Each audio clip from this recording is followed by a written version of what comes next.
Digital మహిళలు ఒకరికొకరు తోడుగా నిలిచి ఆర్థికంగా అభివృద్ధి చెందేందుకు తమకంటూ ప్రత్యేకమైన గుర్తింపు పొందేందుకు మరియు ఆత్మవిశ్వాసంతో వ్యాపార నాయకులుగా ఎదిగేందుకు ఒక శక్తివంతమైన సంఘాలను నిర్మించడమే డిజిటల్ మహిళ యొక్క ముఖ్య లక్ష్యం. విజన్: ప్రతి డిజిటల్ మహిళ తనలోని శక్తిని గుర్తించి సంపదను అభివృద్ధి చెందుతూ స్వేచ్ఛతో ముందుకు సాగుతూ తన నైపుణ్యాన్ని వ్యాపారంగా మార్చుకోవాలి. తన వ్యక్తిత్వాన్ని ఒక శక్తివంతమైన బ్రాండ్గా నిర్మించుకోవాలి. తన సంఘమిత్రులను ఐక్యతతో విజయపథంలో నడిపించాలి. ఇప్పుడు అందరూ సంఘమిత్రస్ టెస్ట్ చేయండి. మీ నేమ్ చెప్పుకోండి. నేను తర్వాత నేను చెప్పండి. విశ్వజనీ మహిళా సంఘం మహాందర్యాపస్థలం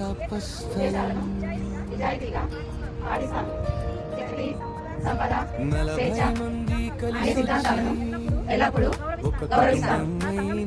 నా సంఘమిత్రులందరినీ గౌరవంతో ఐక్యతతో సహకారం మా బలం,